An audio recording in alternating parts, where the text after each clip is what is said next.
ចាថ្ងៃនេះកុំបើបាន2ខែហើយបងប្អូនចាហើយតាំងពីគ្នាកើតមកគឺថាធ្វើដំណើររហូតចាព្រោះភ្នំពេញវត្តត្បូងសៀមរាបចឹងណាបងប្អូនឥឡូវនេះគឺយកគាត់ទៅភ្នំពេញវិញដោយសារតែត្រូវចូលទៅស្ថានទូតអាមេរិកដើម្បីសភាយកសញ្ជាតិនិងធ្វើស្នើធ្វើប៉ាសពតគាត់ដែរអញ្ចឹងណាបងប្អូនចាហើយពួកខ្ញុំធ្វើដំណើរចេញពីសៀមរាបទៅជិះឡានវីរៈប៊ុនធម្មគេហៅឡានAirbus ចឹងណាបងប្អូនចាមានអីឡានគេងាយស្រួលក្នុងការធ្វើដំណើរបងប្អូនដោយសារតែឡានគេបើធៀបទៅដូចជាយន្តហោះលើដីចឹងណាបងប្អូនចាពីព្រោះដោយសារនៅក្នុងឡានហ្នឹងកៅអីគេអង្គុយមានភាពងាយស្រួលហើយមានអេក្រង់មើលទូរទស្សន៍មានចាដូចលក្ខណៈអ្នកបម្រើការនៅលើឡានដែរអញ្ចឹងណាបងប្អូនហើយមានទាំងអាហារសម្រន់គេចែកនៅលើនឹងទៀតបងប្អូនលយមែនទែនចាមានអាហារសម្រន់គេហ្នឹងគឺមាននំប៉័ងមានទឹក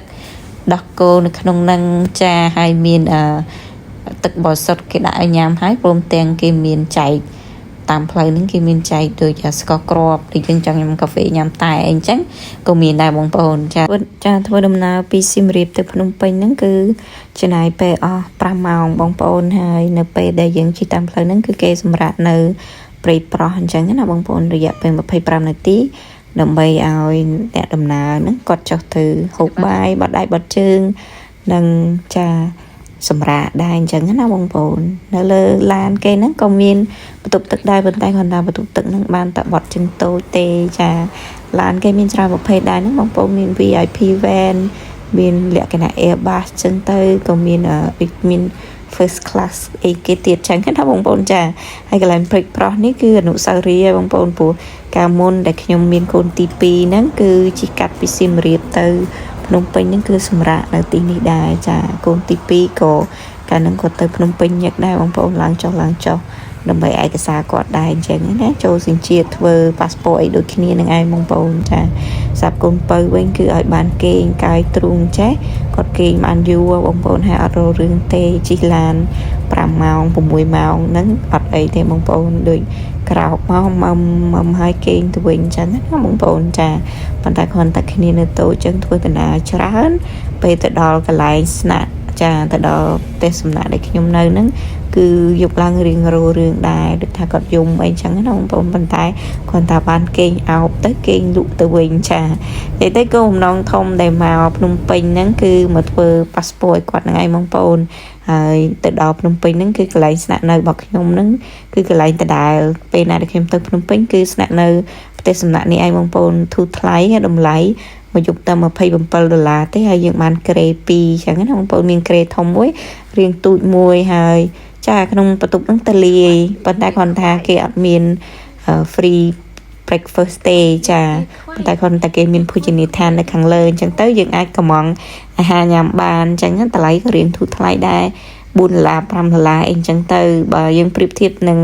បាយស្រូបអីរៀងថ្លៃជាងនៅខាងក្រៅដោយសារតែគេធ្វើអាហារនេះសម្រាប់ចានៅក្នុងកន្លែងផ្ទះសំណាក់គេតែម្ដងអញ្ចឹងណាបងប្អូនចាហើយមួយវិញទៀតនៅចានៅផ្ទះសំណាក់នេះខ្ញុំសង្កេតឃើញភាគច្រើនគឺបរទេសទៅនៅស្នាក់នៅទាំងក្រុមអញ្ចឹងណាបងប្អូនហើយស្រាប់ប្តីខ្ញុំគាត់ចូលចិត្តកន្លែងហ្នឹងដោយសារគាត់ចូលចិត្តអាហារពេលព្រឹកនៅហ្នឹងហើយនឹងមួយទៀតគាត់ចូលចិត្ត quesadilla នៅហ្នឹងអញ្ចឹងគាត់ងាយស្រួលដែរព្រោះពេលទៅអញ្ចឹងទៅគាត់បាក់ចេញក្រៅរោមហូបអីនៅហ្នឹងមានម្ហូបអាហាររួចស្រេចអញ្ចឹងណាបងប្អូនចាហើយចាប៉ុន្តែទៅជើងនេះគឺខកខានបងប្អូនទៅ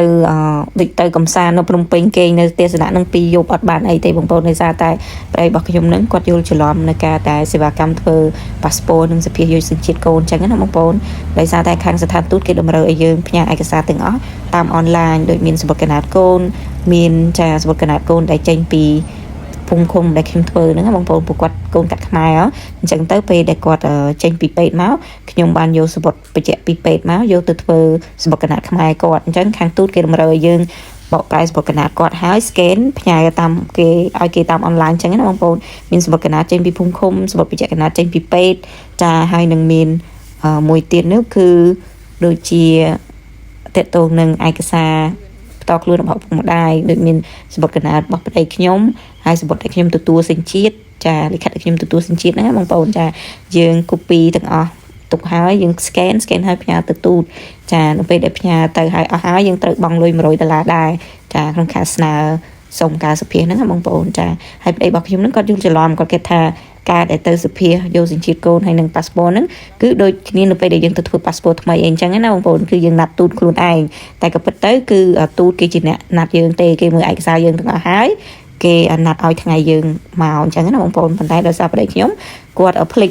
កិច្ចការទាំងអស់នឹងធ្លាប់ធ្វើឲ្យកូនមុនដែរអញ្ចឹងប៉ុន្តែគាត់ភ្លេចហើយអញ្ចឹងទៅនៅពេលដែលយើងទៅដល់ស្ថានទូតគេប្រាប់ថាយើងអត់បានសុភាទេថ្ងៃនេះអញ្ចឹងគេឲ្យថ្ងៃថ្មីមកយើងគឺខែ11ថ្ងៃទី24ទៅសុភាហ្នឹងណាបងប្អូនហើយសុភាពេលព្រឹកអញ្ចឹងទៅពួកខ្ញុំក៏សុំថាចាំខែ1ទៅដោយសារតែណាមួយកូននៅតូចហើយទី2ទៀតគឺយើងធ្វើដំណើរទៅមកអញ្ចឹងណាបងប្អូនវាខាត់ពេលវេលាហើយខាត់លុយដែរចាពួកពេលទៅពេញម្ដងចា300អានឹងពេលវេលាយើងស្នាក់នៅចាដូចថារយៈពេលខ្លីផងមកយើងស្នាក់នៅរយៈពេលវែងគឺក៏ចំណាយអស់ច្រើនដែរពូនៅភ្នំពេញចំណាយច្រើនទៅម្ហូបអាហារការធ្វើដំណើរការស្នាក់នៅអីចឹងផ្សេងទៅចាបងប្អូនហើយមួយវិញទៀតសួរថាខ្ញុំក៏សួរគេដែរអញ្ចឹងណាបងប្អូនតើនៅពេលដែលដោយ government គេ shut down អាមេរិកគេកំពុងមានបញ្ហា government shut down អញ្ចឹងដោយរាជរដ្ឋាភិបាលគេកំពុងតែបិទអញ្ចឹងតើបើសិនជាយើងពជាពេលឲ្យកូនមកសុភាហ្នឹងណាដែលយើងនឹងនាំកូនមកសុភាដល់ខែ1ហ្នឹងតើមានបញ្ហាអីអត់អញ្ចឹងណាបងប្អូនហើយមួយទៀតកាលពេលដែលពួកខ្ញុំ apply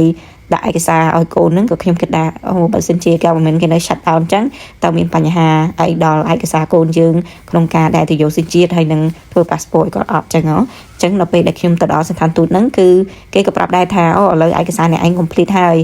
ព្រោះអីប្តីខ្ញុំក៏ទឹកតែផ្ញើសម្បត្តិចេញពីពេទ្យឲ្យគេមួយទៀតនៅថ្ងៃដែលដល់យើងទៅដល់ភ្នំពេញហើយអាហ្នឹងក៏វាជាការធ្វើប្រហែលរបស់ពួកខ្ញុំមួយដែរអញ្ចឹងណាបងប្អូនដោយសារមួយរយៈហ្នឹងប្តីខ្ញុំគាត់ការងារច្រើនអញ្ចឹងទៅក្រុមហ៊ុនរបស់គាត់មាន deadline អញ្ចឹងគេបន្តទាំងអស់គ្នាអញ្ចឹងគាត់ focus នឹងការងារហើយខ្ញុំចេះតែប្រមូលឯកសារអីដែលត្រូវការហ្នឹងយកទៅបកប្រែយកទៅ scan យកទៅ copy អីឲ្យគាត់អញ្ចឹងណាហើយគាត់ជាអ្នកសិនឲ្យទូតប៉ុន្តែគាត់ភ្លេចឯកសារដែលចេញពីពេទ្យមួយអញ្ចឹងទៅយើងខ្វះអាហ្នឹងហើយយើងទៅដល់ភ្នំពេញហើយបើយើងសិនឲ្យគេអញ្ចឹងទៅក៏យើងខកថ្ងៃដែលគេត្រូវឲ្យថ្ងៃមកសុភាយើងអញ្ចឹងទៅហើយសម្រាប់ការមិន shut down ហ្នឹងយើងសួរគេដែរថាបើសិនរដ្ឋាភិបាលនៅអាមេរិកគេបិទគឺកំពុងតែបិទរឿងផ្សេងដូចជា case អ្នកដែលគាត់ត្រូវសុភាទៅរស់នៅអាមេរិកហើយនឹងចា case ផ្សេងអីទៀតចឹងណាបងប្អូនដែលមិនតាក់ទងនឹងជនជាតិអាមេរិកនឹងគេបិទសិនគេប្រាប់យើងប៉ុន្តែបើសិនជាដូចកូនយើងនឹងគាត់ត្រូវទទួលបានសញ្ជាតិអាមេរិកហើយដោយសារតែប៉ាគាត់ជាជនជាតិអាមេរិកដើមហ្នឹងណាបងប្អូនហើយនឹងគេនៅធ្វើគេនៅសុភាឲ្យយើងធម្មតាហើយបងប្អូនផ្សេងទៀតដូចថាគាត់passport របស់គាត់ហ្នឹងជនជាតិអាមេរិកហ្នឹងគាត់ផុតកំណត់នៅក្នុងប្រទេសខ្មែរយើងហើយគាត់ត្រូវទូតរបស់គាត់នឹងដើម្បីធ្វើ passport ថ្មីអីអញ្ចឹងអានឹងគេនៅធ្វើនិយាយទៅការងារដែលតាក់ទងនឹងជនជាតិអាមេរិកហ្នឹងគេនៅធ្វើទាំងអស់អញ្ចឹងណាបងប្អូនប៉ុន្តែគាត់ថា KA ផ្សេងពីហ្នឹងគេនៅបាត់សិនអញ្ចឹងខ្ញុំសួរបញ្ជាក់គេហើយអញ្ចឹងទៅក៏យើងរៀងធូរដែរយើងគិតថា